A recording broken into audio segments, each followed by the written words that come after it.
He works on both malaria parasites as well as arboviruses.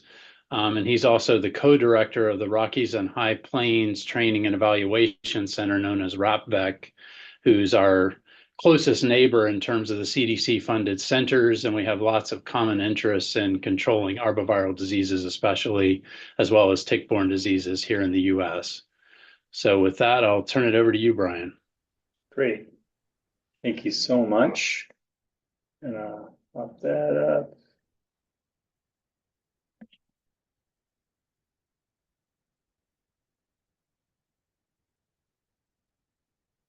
Switched me. And share. Sorry, this is taking me a bit. Where's my share button? There it is.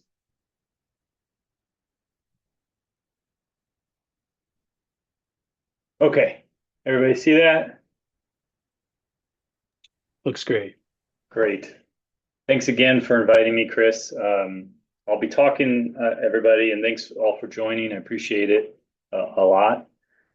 I'll be talking about a project that Chris and I have been working on for a while, which is fun. It's been a pleasure to work with Chris and his group. And so I'll be even presenting some of his data a little bit, and he can jump in if I do it wrong. So I'll be talking about targeting arbovirus transmission through insecticide and oral vaccine-treated bird feed. And this is a picture of a key research scientist in my group, Claire Stewart, who's putting out the traps for this summer when we started our cluster randomized trial in northern Colorado, which I'll be telling you about. So, oops, let's see here. Okay, I don't think I need to belabor the West Nile transmission cycle to any of you all, probably, other than to say that Tarsalis is the main epizootic vector that is bringing the virus, at least in the Great Plains states, to from the enzootic cycle within birds to people more often. I know out there in California, it's about equal 50-50, maybe, depending on where you're at, between pipiens and Tarsalis. But Tarsalis is our primary bridge vector out here.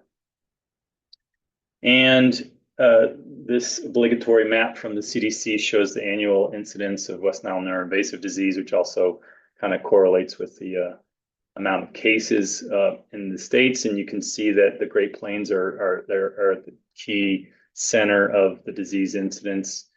Larimer County is right here where Fort Collins is, right on the northern part of Colorado. We have some of the highest cases counts in the country almost every year. And of course, California and the Central Valley has a lot of high incidence as well. This incidence is presumably all driven by the very competent Culex tarsalis vector, which you cannot find about east of the Mississippi River-ish. So, and if you look at Colorado, a map of Colorado, we're of course a mountain state, but we're also a very big plain state, if you didn't realize that already. The mountains don't start until about halfway through the middle of the state. And where we have our West Nile incidents are really along the river corridor. So this river corridor stemming from the Rocky Mountain National Park mountains and other places, the water comes out, and this is the South Platte River. Fort Collins is up here. Let me put on a laser pointer so you can see better. Up here, and Denver's right here. All this watershed runs out to Nebraska, and this is where our highest incidence is every year, but we also have an incidence along the Arkansas River Valley that comes out of maybe some of the places you've been up near Breckenridge and whatnot. So it runs out this way towards Oklahoma. And then we have quite a bit of incidence in this valley where Colorado comes out and goes out into Moab. It's a lower region. It has it gets very hot there, and they have plenty of Culex tarsalis especially. So Chris did a nice paper a long time ago when he was working out here in northern Colorado, following cases along the South Platte River and looking at the incidence, or looking at the numbers of tarsalis caught and the vector index. And he clearly showed that you get a lot more females per trap night out here in these more downriver counties. But the population levels down here are very low, and they're right along the river. And it's very, very rural and agriculture driven. And so you see highest incidence in these counties, but of course the population is really low. So most of the cases are in Fort Collins and Greeley, which are big population centers in Weld and Larimer County here. And then the mountains start right here at Fort Collins. And then a couple years later, Bethany Bowling did some nice studies showing that our tarsalis kind of peak right around late June, and then they just slowly drop off over time, while the infection rates kind of peak over the course of the summer season and end right when the end of the season is, which is usually at the end of August when you start to see cold weather and the mosquitoes start to diapause. And so the vector index, which of course is a component of both vector abundance and infection rate, it kind of peaks right in probably the third week of July. And of course, the disease cases you can see about 2 weeks later after the vector index peaks, and pretty nice correlation some years. So this is a nice action threshold to use if you're a vector control agencies focusing on vector index before you start to see disease cases. We're interested in, unlike current methods of just driving trucks around or spraying with airplanes, we're trying to focus on this very hyper-localized way to maybe control West Nile, which we want to do via treated birdseed that we can put in people's backyards. And so this is kind of drawn out here from a Google map of a neighborhood, and the square blocks are places where you might put some bird feed around a neighborhood, or 1 or 2 or 3, or around a house even. And trying to get a zone of control that would target the mosquitoes around the house and the birds first, and then the mosquitoes that bite the birds around the house. And so it would be very hyper-localized. And there's some reasons to do this. It's not a community spray strategy. It's really hyper-localized. There's evidence that West Nile can be very hyper-localized based off of the movement of the mosquitoes and where the birds are infected. It could be a lot cheaper than community spraying methods, which kind of are just driving up and down the roads all the time. Obviously, those community spray methods are very controversial in some communities. In other communities, they just spray on schedules all the time without even thinking about action thresholds. And so, people opt out or opt in depending on if they're on the route. And so it's difficult to organize heterogeneous communities to buy into this stuff, depending on what side of the spectrum you're at. We think it could be cheaper, and it may circumvent a lot of insecticide resistance that's already out there in Culex tarsalis and pipiens, especially if we can get these chemistries that are not the same chemistries that are being sprayed. And we know that's changing now too with things like Ramoa tri, which actually has ivermectin in it, but we can talk about that later. So it also might not be as driving of insecticide resistance pressure because it is hyperfocal. So there's a couple ways we can do this.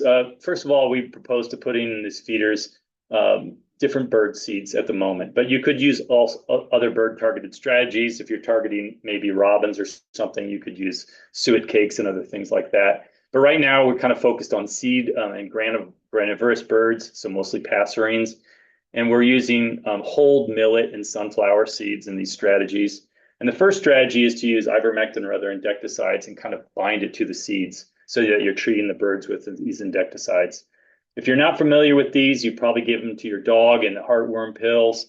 Humans in Africa and parts of South America and Asia take these for controlling their worm parasites, ivermectin in particular. So they're really safe. They're just distributed to many, many animals across the planet every year, millions, in fact, maybe probably tens, hundreds of millions.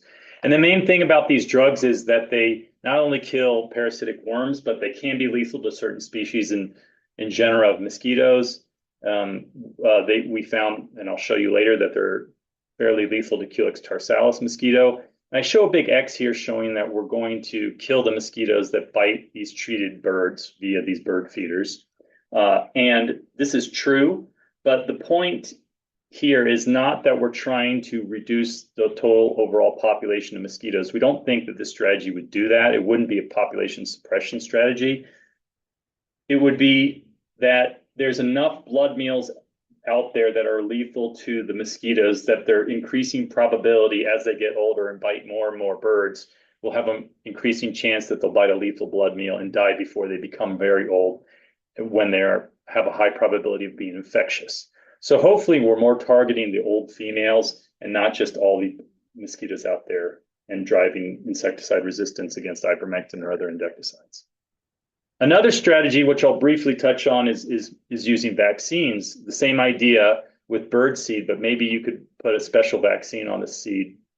And we've recently been working on this, not nearly as long as the ivermectin strategy. What we're focusing on is taking antigens from West Nile virus and putting them into recombinant probiotic bacteria that can be lyophilized, because you've probably seen it in your food store or you've drinking it in your yogurt or all sorts of things. You can freeze dry this stuff and it's live bacteria. It's probiotic, so it's good for your health, your gut, and you could put it on the seed and it would stay live and hopefully immunize the birds. And this would target the virus, and so therefore the virus wouldn't be spread from the bird to the mosquito that would bite you while you're having your backyard barbecue. I'll focus on the ivermectin mostly. This work has been a long time in my lab. We've been researching it to see if it can control malaria in Africa. Ivermectin is an antiparasitic drug, as I just said. It targets these glutamate-gated chloride channels in invertebrates. What makes it so safe for vertebrates is that these channels are not present in vertebrates. It's also a very big, large macrocyclic lactone compound that's produced by bacteria, and so it doesn't get behind the blood-brain barrier. So it has a really excellent safety profile in humans and livestock, to the point where you can give it in mass drug administrations to humans in Africa, where basically 70% of the whole entire village gets the drug to control worm parasites, even though nobody's testing all the people to see if they have the worms. So, and then if you live on a farm, you've definitely probably given it to cows or swine that you might have on the farm, and again to your dogs or cats and other animals. So we've been doing these studies in Africa for a while now, and we've recently completed our second randomized cluster randomized trial to see if ivermectin mass drug administration can control the disease.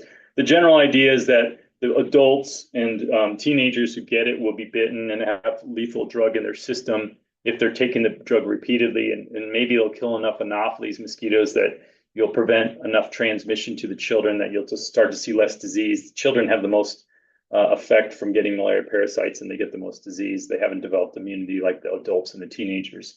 And we've been using malaria incidence as an outcome measure in these trials. The first trial looked pretty good. The second trial we just wrapped up, and it kind of didn't work very well for various reasons. Hopefully it should come out pretty soon here. It's SOME et al., and we hope to get that published in Lancet Infectious Disease pretty soon. While we were doing these studies, it wasn't a hard leap to think that maybe we could use this for arbovirus control using the methods I just talked about with the bird feed. And so to get at that, to begin the ball rolling, to even figure out if it could work, the first thing you have to do is determine that the vein vectors that you care about, like tarsalis, is susceptible to ivermectin. And we did find early on that the tarsalis in our colonies are pretty susceptible to ivermectin at doses. You're getting an LC50 around 50 nanograms per milliliter of blood fed to them in membrane feeders. This is just putting powder ivermectin into blood. But this dose, or this concentration, I should say, in the blood is easily achievable with dosing animals at normal dosing concentrations. You could get this 50 nanograms pretty easily, and presume that your animals you're treating, like birds, would be safe. A lot of this work was done by my former postdoc, Chile Nguyen. She's published this. We also tested other analogs of ivermectins, like selamectin and prinamectin and others, and those all performed worse than the ivermectin. So that was interesting. It was surprising that pipiens was around 3 times less sensitive. So this strategy might be less effective against pipiens mosquitoes. It does not cause obvious antifecundity effects in Culex tarsalis. In Anopheles, these even sublethal concentrations are really effective against reducing the eggs in the surviving mosquitoes. It doesn't seem to be the case for Culex tarsalis, and we don't know why. So we're not getting that added bonus of antifecundity effects. But that might also be good for not spreading so much insecticide resistance via the germ line. And ivermectin didn't synergize with West Nile infections in the mosquitoes to increase mortality. So that was basically these experiments right here, and I'm not going to bother explaining because I don't think I have enough time for them. And importantly, also the virus did not, or the drug did not prevent treated mosquitoes from getting a virus spread throughout their bodies into their salivary glands. So similar to COVID or SARS-CoV-2, ivermectin is not an effective antiviral. It's not going to prevent the mosquitoes from becoming infected with West Nile. The point is to kill the mosquitoes early before they can become infectious. So we moved on quickly to, once those experiments were done, to, okay, could we dose some chickens and could we get concentrations that would be safe for the chickens and still kill a lot of the mosquitoes? And it turned out that when you get to about 200 milligrams of ivermectin per kilogram of feed fed to chickens for like 3 or 7 days, that you can kill most of the mosquitoes that blood feed on their skin or directly on their serum that we pull via venipuncture. And these are Tarsalis mosquitoes fed on them. All these graphs show the days elapsed after the mosquito has taken blood meals versus their percent survival. So they start at 100%. These are just survival curves, and then it drops over time. Most of the effect of ivermectin happens within 1 to 3 days after they've ingested the drug. And similarly, birds, not just chickens, but this was Eurasian collared doves that we fed ivermectin, treated birdseed. And this was a very simplistic formulation where we're just taking powdered ivermectin, mixing it with cracked corn, and feeding it to these birds. We get the same sort of killing effect of focusing on that 200 mg per kg of feed. And then there was some other studies where we did look at some other formulations. Instead of powdered ivermectin bought from Sigma, we used Ivomec that you can use for your cow or your pig, and we put that liquid formulation on the seed. And there wasn't too much of a difference between the two. What this graph does show is that as soon as the animals are withdrawn from the treated feed and they go to regular feed, this is 1 day and this is 2 day, you rapidly lose the killing effect. The drug leaves their system quickly, and this is good from a safety standpoint. If the drug is metabolized quickly and eliminated, we know it's eliminated mostly through the feces, that it's not hanging around. So therefore, another reason why it's fairly safe in animals. If it was sticking around longer, you might not think it would be as much.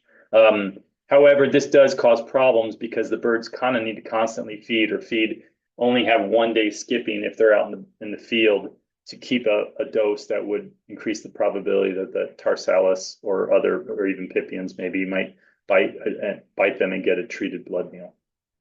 And then most of these experiments, actually, we moved to taking the blood out and feeding them on membrane feeders because it's really hard to get the birds directly fed on by mosquitoes. These experiments are extremely challenging.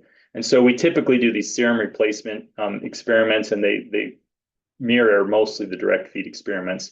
And we can also see in this graph that even though we're feeding at 200 mg per kg, and we're getting well below the supposed LC50, the amount of drug that is metabolized and still active for killing mosquitoes in the animals is very high, even at really low doses. They're still dying at kind of low concentrations that we can measure in their blood. And this suggests that even the initial metabolites from ivermectin are active at killing the mosquitoes. And we know that also from human studies.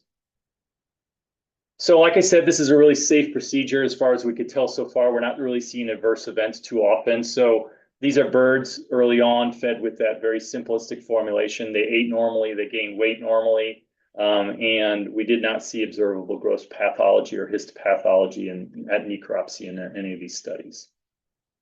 And so early on in 2017, we did a small pilot cluster randomized study just to see if this could work in the field, and we're not seeing any adverse events in wild birds feeding on this stuff. And so we did it only in 6 sites that were already used for surveillance of West Nile on the east side of Fort Collins, which has the most West Nile. And over the summer, we took these 6 sites and we randomized between control and treatment.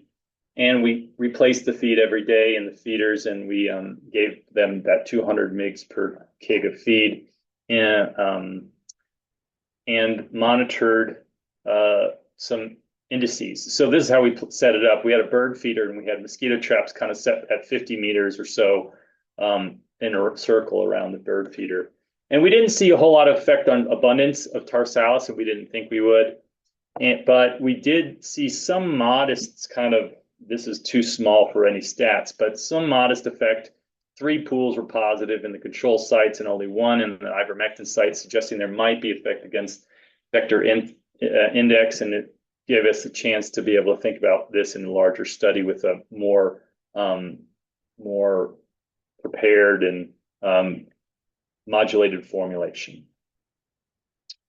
So soon after that, we also undertook some sentinel chicken studies to get a longer treatment effect of only ivermectin on birds, which you can control with chickens, and you can keep them in the coop all summer, and therefore you don't have bird movement confounding your effects.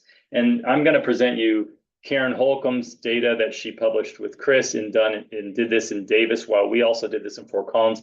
Our Fort Collins study wasn't nearly as successful, and we're still struggling to try to write it up and get it published. But this is them doing an 8-cluster study in Davis. And here we actually had the coop that was surrounded by mosquito traps that were close or far from the coops. And we kind of still mixed the ivermectin with the different type of chicken feed. And this was published in PLOS NTD in 2022. You can see here that their data, Chris, again, you can jump in if I say anything stupid. But the ivermectin-treated coops are at the top. There's 4 of them, and then 4 untreated coops. This is measure of ivermectin. Of course, we only see ivermectin in the treated coops. And then you can see the solid line is the sum of the average of all the birds, which are the individual thinner lines. And you can see one thing that's surprising is the birds were only fed ivermectin-treated seed the whole entire summer. But you can kind of see that the amount of drug in their system kind of seems to go down over time for the most part.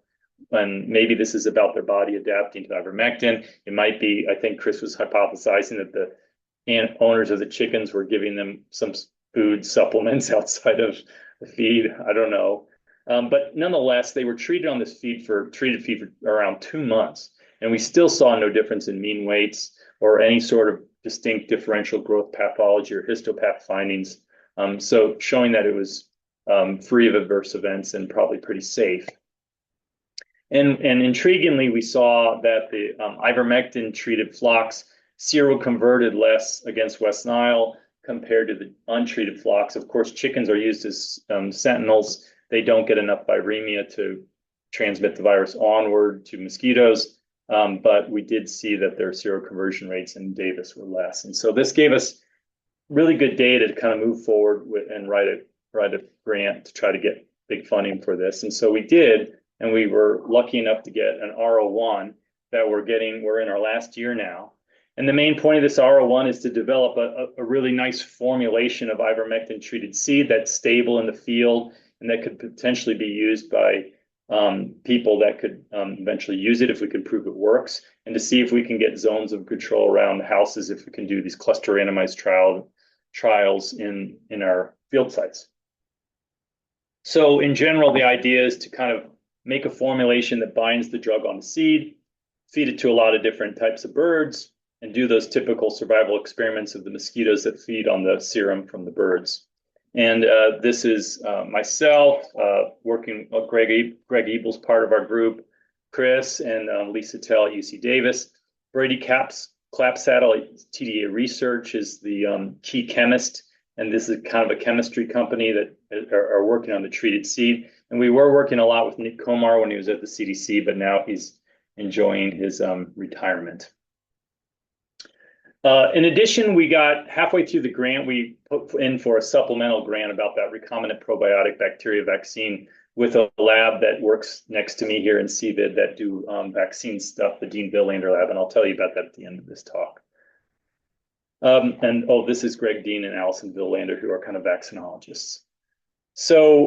So aim 1 of this grant was to develop and test the safety of these new formulations in different birds. And our key here was to develop pharmaceutical formulations that really increase the stability of drugs on the bird seed in the field while maximizing desired release rates to the birds and maintaining pharmaceutical activity, basically killing activity for the mosquitoes that would feed on their blood. So what we're doing is trying to maximize with this formulation the safety in the birds, pharmacokinetics and dynamics in the birds, and preventing the drug degradation on the seed, and mosquitocidal activity. So there's a lot of things to balance here. And in the end, we kind of made these seed formulations that look like this. This is raw millet and raw whole sunflower seeds, and these are our treated formulations right here. They got a little clumpy on sometimes, depending on how you treat it. We used chickens a little bit, but mostly we were using passive forms, either zebra finches or house sparrows, and columbiforms, mostly pigeons.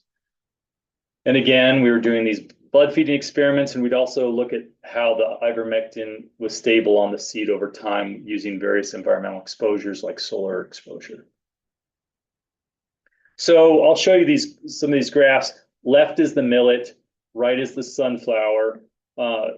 These are 3 days, birds treated for 3 days on the feed, and then 7 days over here, and this is chickens. So when we first started using ivermectin bound to seeds, we just did a simple, we solubilized the ivermectin and we kind of bound it to the seed in this first layer kind of idea. And we got some killing activity that we'd expected and that we saw when we mixed the powder directly into chicken feed, for example. And so this worked really nicely. It showed that the bound seed works just like when we do the simple mixing formulations. Every once in a while, we get some control mortality in the mosquitoes, but this is kind of random, maybe handling them after they've blood fed, or and it usually always happens at the first day, and we can't really control it because anybody who rears and blood feeds mosquitoes knows that this kind of stuff happens every once in a while. But typically, we have really good control survivorship.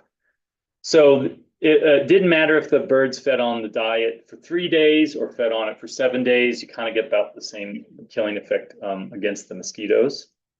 We couldn't do this that easily, though, because if I didn't realize this because I really never raised chickens, they don't like to feed on seeds as much as they like to feed on chicken feed. And so it was a real pain to get them to feed on the millet or the sunflower seed, depending on their ages. And so, and they're not our main animals, so we quickly pivoted to things like pigeons and whatnot. Good. To our benefit, pigeons gave similar results when we coated the ivermectin onto the seeds. And then this experiment is actually showing an additional coating process where we're making this onion structure, because in this first layer, we're just sticking the ivermectin on the seeds, but that's not very protected. If the sun hits it, it's going to degrade. Ivermectin is susceptible to solar radiation and degrading that molecular structure. So we need an excipient to layer over it.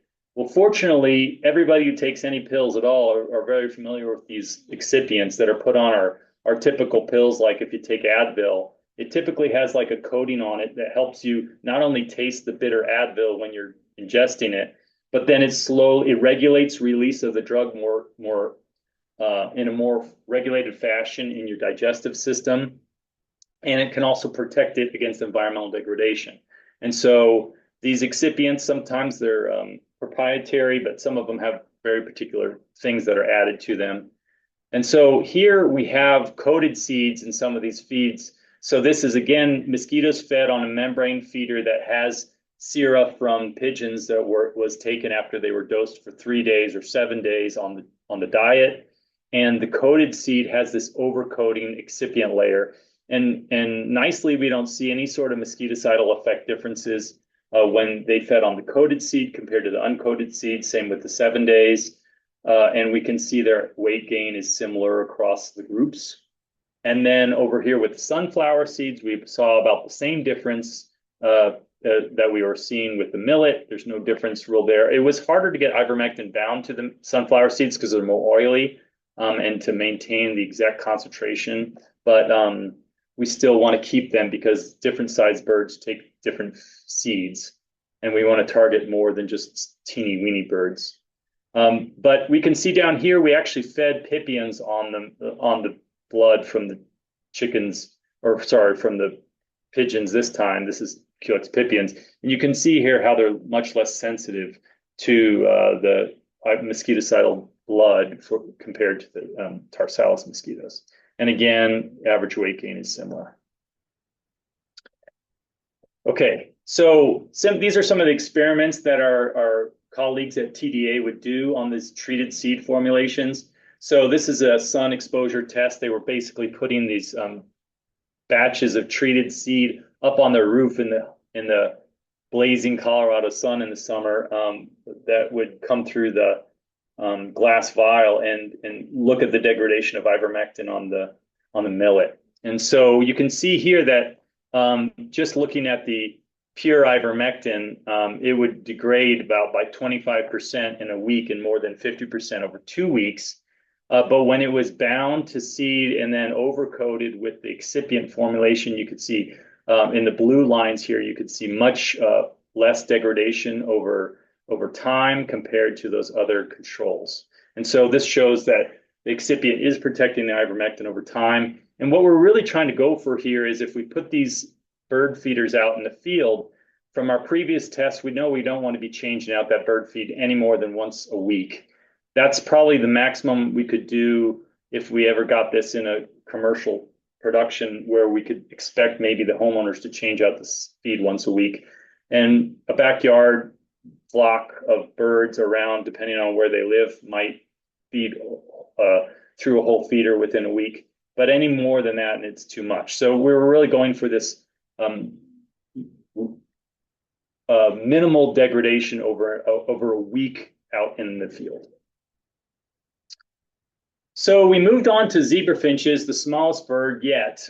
Zebra finches, we had a colony going for a while, but they were really hard to maintain, so we eventually moved on past them. But they were, despite what you hear colloquially, eat like a bird, birds eat a lot relative to their body weight, and the smaller they are, the more they eat.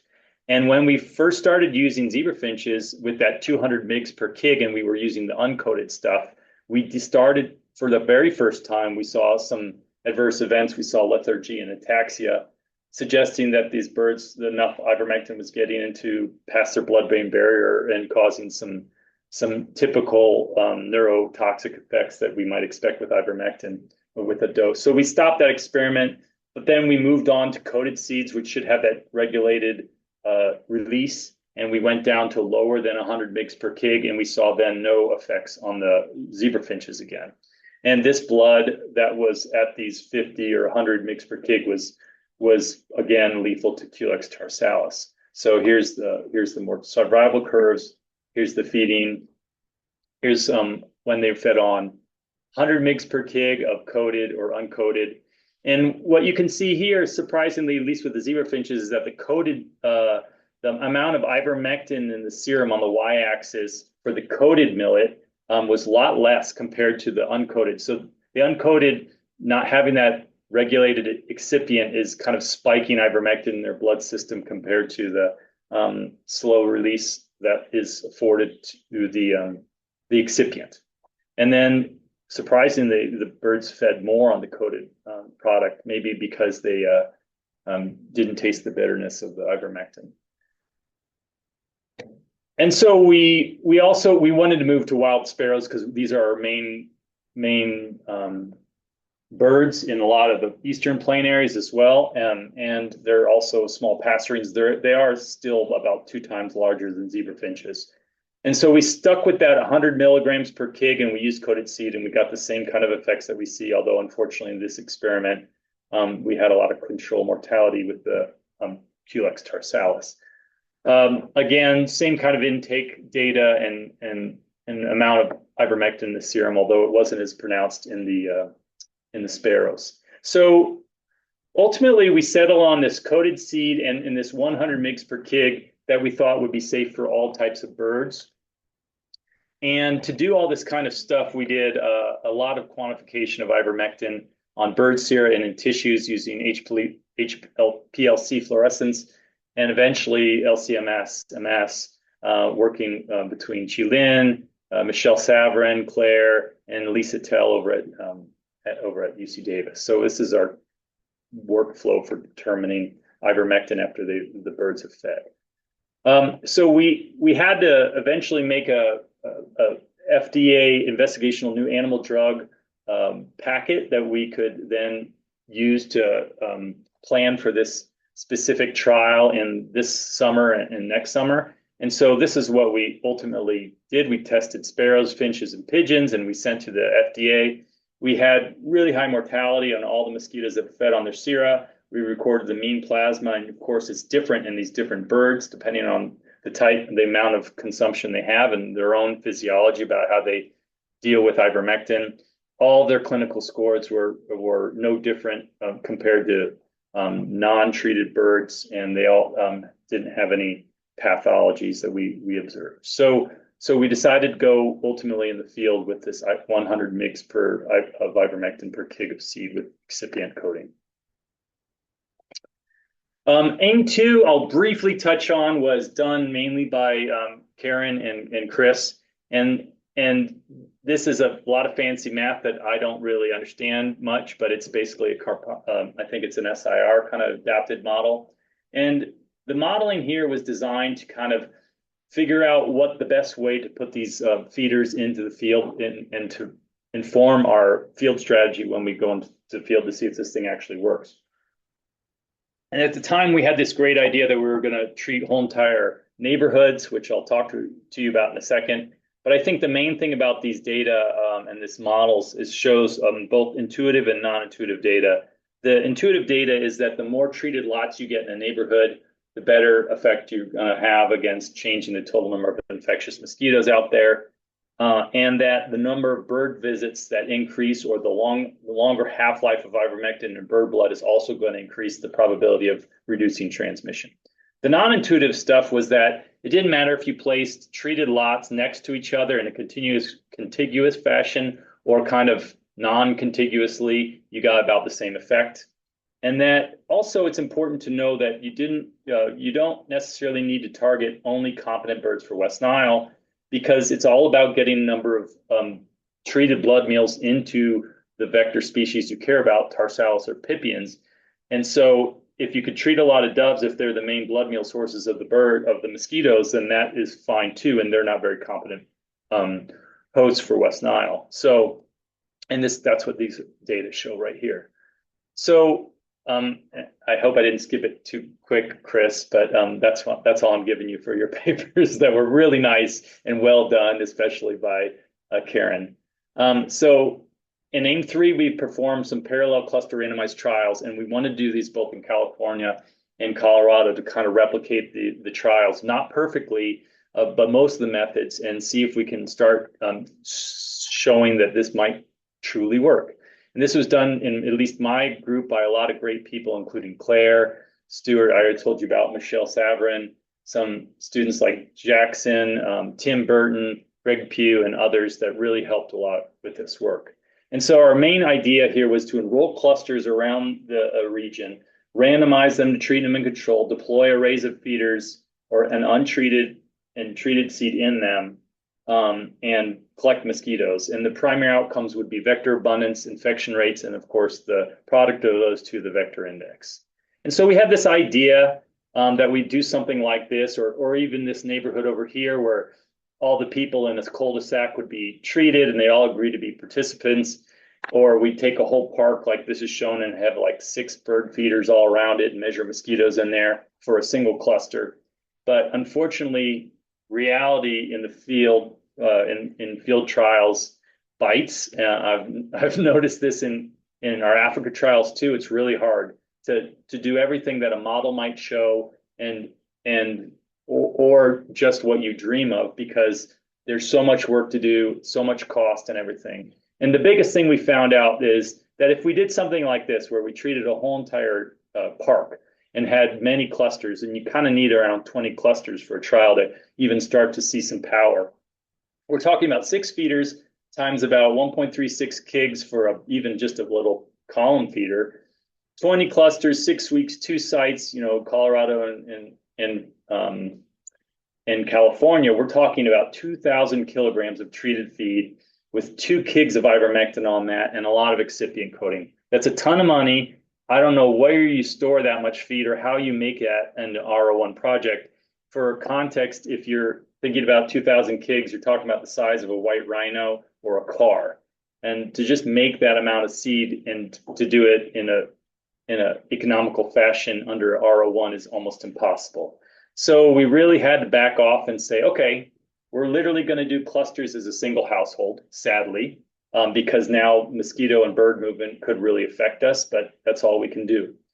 So we're running these parallel trials. We started them this year, Davis and Northern Colorado. In our Northern Colorado one, we wanted to go out in the plains where we knew incidence was higher, as well as in Fort Collins.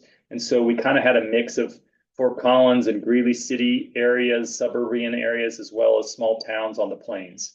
The design is a cluster randomized trial crossover design where we have paired clusters in each of these circle areas. And we plan on switching treatment and control in between 2024 and 2025 summers. So again, 10 versus 10, treated versus control, a single feeder in each volunteer household that is changed once a week, and that 2 light traps were per household where this feeder was. The feeder, again, was changed weekly. Camera traps at some feeders so we could see what the birds were feeding on, which birds were there. We're estimating about 10 to 70 birds treated per cluster per week. We were running these light traps 2 times a week to get enough numbers to power the trial. And the plan is to do a general linearized mixed model kind of run. And we simulated some numbers from previous summers to try to know what numbers we would need, which would be a lot of trap nights, almost 1,000 trap nights per site. And we ran these trials for actually 7 weeks this summer because we could add another one in. It turned out in the 2024, we had a very, very wimpy West Nile year, very few mosquitoes, both in California and Colorado. And so compared to last year, which was a blockbuster year, we had very low West Nile transmission. I already told you the primary outcomes. Secondary outcomes are a lot of these other things like age structure and things like that. This is what Davis did for their kind of cluster randomized trials. And I'm sure Crystal can talk about this later. If you just want to sneak peek about a little bit of data from our year 1, just abundance data, it looks like we saw on average over the arm, less mosquitoes in the treatment arm compared to the control in both pipiens and tarsalis. But these are really biased by some outliers like this really big one here. This isn't to say anything about infection rates. So this is just pure abundance. So we're not really sure what this is looking like, but we are showing here that we weren't going to kill all the mosquitoes, that's for sure. And we always knew that. There might be this idea that most of these mosquitoes are young in the treated sites. We'll see. So I just want to, in the next 5 minutes, I just want to pivot to the couple other things that we're doing in this trial. So we're doing this novel way to age grade mosquitoes. Greg Pugh is leading this. He's about ready to graduate in my lab in the next 6 months. He's done a great job of this. The idea here is that we want to figure out whether mosquitoes are old at these sites, not just if there's less mosquitoes overall. If you've ever done age grading, it's a real pain. You use this dissection method, but we've developed this new way where you can pluck off the wing of a mosquito and image it, and then change that image to pixels and count the intensity of the pixels to get a sense of wing scale loss over time, which correlates with more wing movement and over age and losing scales. And so you use these regression models, and you can eventually, with mosquitoes that you held for known ages, you can see less scales over time, and you can correlate this with true age. And so we published this first paper. Lindsay Gray was the first author a couple of years ago in TropMed. And this is the method that you're all familiar with, the Det Novus parity technique. And if you want to get really crazy, use this Polovadova technique where you actually count ovarian dilatations over time, which is really impossible. It's not practical. There's discordance and autogeny out there that kind of messes this all up. I just don't think it's realistic. And so we want to use something different. If you look at a mosquito, for, let's say Anopheles gambi, their wings are really pristine right when they emerge. And as they age over time and fly around, they lose their scales. So this is the idea that it's all based off of. And you can see the same thing with tarsalis, a very pristine one-day emergence. And then wild types lose their scales in various fashions. And our pixel intensity method can maybe measure this. So the workflow is simple because you need to do a lot of mosquitoes if you want to age grade them. You pluck their wings, you put them on a drop of sugar water, you stick them to a slide, and and you take a picture under a light microscope, and then you upload that picture into this program that we're working with computer scientists to this pixel intensity method. And what you can see is that there's some good things about it so far. This is the general age structure of what everybody knows kind of mosquito populations look like. They tend to be really young on the left of the x-axis and really old. Very few very old mosquitoes, and we assume the older is a higher bin pixel intensity, because pixel intensity is high when the pixels are white and they're dark. That's a low number. White means less scales because they've been lost over time. And we saw in the Rindemol trial where we did this, when in 2019 we were only giving ivermectin out, the Rindemol 2 trial, we had this really long tail of high pixel intensities. When a brand new net was distributed with new dual chemistry in 2020, it basically erased that really high tail that we saw, kind of like this tail like here we see on Culex tarsalis. So we're hoping to see something like that in our clusters over time. And then I'll briefly talk about this. I got a minute or two about the vaccines. This is again driven by working with the Villander and Dean lab, who do this kind of work, and Michelle Savern has been excellent about doing this. So this is the idea that if you could get a vaccine bound to the seed, you don't have to deal with all the insecticide resistance and other things. And then the birds are immune, and you're helping with bird health. So Lactobacillus acidophilus, you've all eaten it. You can be modified to integrate genes of interest under highly expressed promoters. So what we do is we take surface, we integrate adjuvant peptides that are specifically designed to target dendritic presenting cells like DC-PEP, dendritic cell targeting peptide on the surface. And we integrate West Nile antigens cytosolically under the control of the enolase promoter, which is a highly expressed protein in these bacteria. So basically, we're using fancy bacterial genetics to clone these antigens, put them into plasmids, transform these plasmids into E. coli, replicating them, and then electroporating them into a gram-positive bacteria, lactobacillus. So you need a lot of different genetics of the plasmid. We're introducing double crossovers so we can get rid of the plasmid and just integrate the gene directly into the chromosome of the lactobacillus, so you don't have to maintain these with antibiotic pressure or anything like that. And once we have these, we can grow up as much as we want very cheaply, and we can lyophilize it too, or freeze dry it, and feed it to animals, and hopefully get seroconversion by oral immunization. And so we've so far produced West Nile virus PRM expressing lactobacillus, and we're working on envelope expressing ones. We've also expressed or recently completed NS1, the NS1 gene protein. And you can see here, this is flow cytometry showing that our ones that expressing PRM are a very different population than the wild type that don't have the West Nile virus antigen in them. You can see that the protein of PRM is being expressed at the right level of 12 kilodaltons after the enolase, and a lot of that antigen or adjuvant peptide is expressed on the surface layer protein A.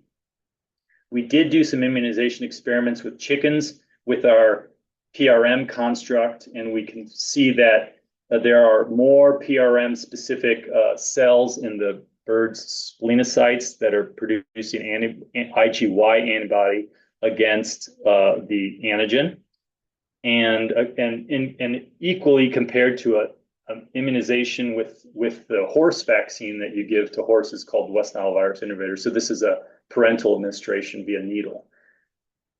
And then finally, we were able to take this construct and lyophilize it and bind it to birdseed. And when we rinsed this off, it was live and growing on plates. So we know that this is live lyophilized bacteria and successfully bound to the seed. So we're excited about the possibility of this working as well. So I've gone a little bit over, but I just want to thank all the people who did all this work. Of course, Chris and Karen and Talia Wong, and then a lot of my group, which I already named, and all our funders who were so gracious in giving us this money. So thank you. Thanks, Brian. That was an excellent overview, and I really appreciate the added pieces at the end too for other themes that we'd be interested in mutually across our centers. I see that Shelby in the chat has asked you a question. I think she's there at CSU still.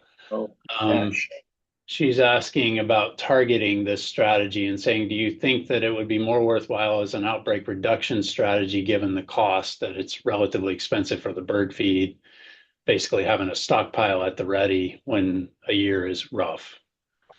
I since we're seeing it every year, I don't think so. Actually, it's really expensive from an R01 perspective to do this just for our cluster randomized trials. People make buttloads of ivermectin in factories for all sorts of animals, and they make a lot of those vaccines as well, or they make a lot of lactobacillus acidophilus. I think once you get past the whole idea of we're just trying to test to see if it works, and if you ever like, if a company decided to make it, I don't think it would be that expensive compared to having all the trucks and buying all the insecticide from these insecticide companies and spraying trucks and having mosquito abatement districts where using your tax dollars. I think at the very least, it would be a compliment for them to kind of put this out in certain people's yards or in parks or something. I think we did some cost estimates in our prior STTR grant, and it was a lot less than they use for typical spray campaigns from what we were able to kind of back of the envelope calculate. Can you please share the link to the paper on the wing image analysis? Oh, yes, I can do that real quick. Sorry, just read that for you, Chris. Go ahead. No other questions for Brian? See a question from Scott saying, what purpose does the 10% sugar water solution do? Oh, the imaging, right. So you need to make that wing, after you pluck it, stick onto the slide flat without touching it too much, because if you like mess with it a lot, or it's blowing around, the wing scales will fall off. They're very fragile. So you want to grab the base of the wing, put it right on a piece of a little 5 microliter drop of sugar water, and that evaporates and then it sticks down. If you put it on water, it wouldn't stick well, right? The sugar lets it stick.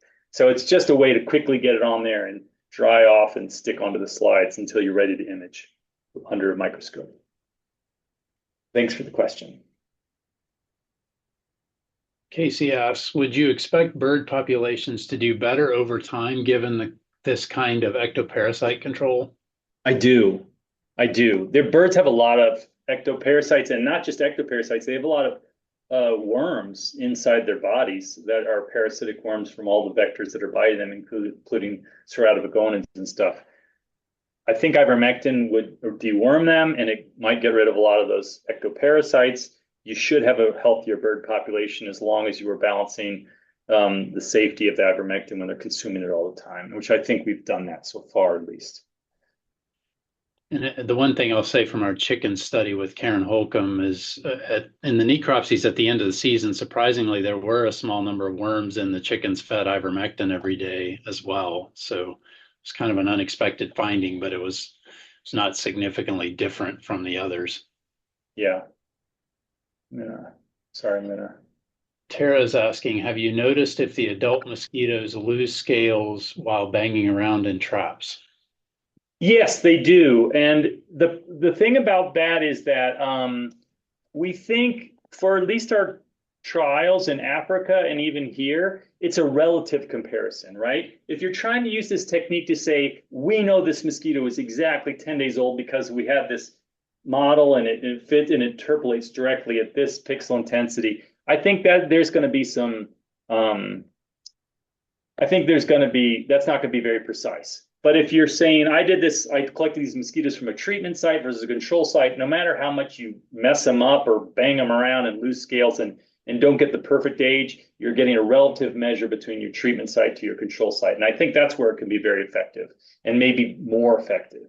The whole idea of like absolute age, it might be a little bit more squishy. Right. Christian is asking, how quickly could the treatment with the ivermectin-laden seeds bring down the West Nile levels in the mosquitoes once virus was detected? That's the $60 million question. Do you know the answer to that? I mean, yeah, I don't know. That's why we do this this cluster randomized trial. We're going to find out, or it might not work at all. And I'm prepared for that, and I'm accepting of it. But it might work. And even if it doesn't work, all of a sudden you get these offshoots like, oh, well, maybe you can use the same way to do this vaccine, or maybe we can just make a better drug. Maybe not just ivermectin. We can think about layering other insecticides on here, or and what I just talked about. We're doing this cluster randomized trial with like a single household as the cluster. Maybe we need to have a whole entire neighborhood truly treated, and would ask for a lot more money from somebody to let us do that. I don't know. I don't know if the data will show that. You kind of have to take it incrementally. All right. Anna asks, do you think it is possible to treat dogs and pigs with ivermectin in malaria endemic areas where these animals are the preferred blood source for Anopheles? People have done this in Papua New Guinea and Irian Jaya, or Papua. And pigs were definitely targeted. I haven't heard that they've done it in a huge cluster randomized trial, just more like individual stuff. There was a recent trial conducted on another Indian island for cows, and it worked pretty well, I hear. I haven't heard of dogs. I haven't heard of many Anopheles biting dogs. I'm not sure where those are. Maybe you know, Anna, but I don't. I know they can bite dogs. I just don't know if they bite them a lot. Also just made me wonder about dog heartworm, and obviously, that's the treatment. Ivermectin is the treatment. It made me wonder about Aedes ciorensis here in the West, and your dog, what's that doing to the Aedes ciorensis? Right. The big thing about the Anopheles and malaria stuff, a lot of people are focusing on this zoophagic treatment idea, especially the cattle. The one thing I really worry about, it hasn't been proven, so I could be wrong, is if you have plastic behavior in the Anopheles, which they can easily adapt to what they want to bite on over time.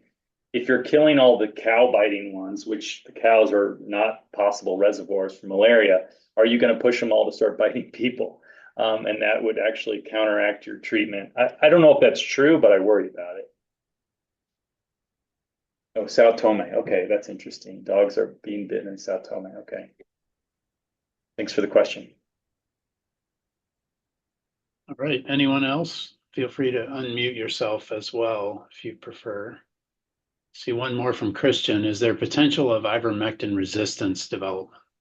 Yeah, there's no doubt about that. The resistance, we already see that field mosquitoes seem to be less sensitive than our colony mosquitoes. We know that's the case. That might be because they already have some modicum of resistance against pyrethroids and other things like that, and maybe there's metabolic resistance, and that just kind of crosses over to dealing with ivermectin a bit. However, when we look at mosquitoes in the field, we know that they're still dying in both Africa and here in Fort Collins. I also have this idea that we haven't tested much, but I think it's valid, is that if you have a poisoned mosquito that doesn't directly die like you see in these very nice assays as you keep mosquitoes in cups and you pull them in the insectary, if they're poisoned in the field, they're going to be toast because they're going to desiccate. There's going to be predators that get them. I don't think you can be a poisoned mosquito, even if you might die if you were in an insectary very well. So I kind of think that the field is so rough that even if you're not getting absolute killing from these insectary assays, they're probably dying anyway out in the field. That's my opinion. I don't have proof on it yet. All right. Well, we're at the top of the hour, and Brian, huge thanks to you. And we're excited about all you're doing in RaHPVEC. And I certainly hope PacVec and RaHPVEC can work closely together, as we're already sort of doing in Salt Lake City and other places in Utah. So we'll look forward to more to come. Yeah. I appreciate, again, you guys inviting me to talk. It was great. All right. Well, thank you all. And we will have our next seminar on November 19th at noon Pacific. So please put that on your calendars, and Jenny will be sure to send you reminders. Thanks, everyone. And thank you, Brian. Thanks. Bye.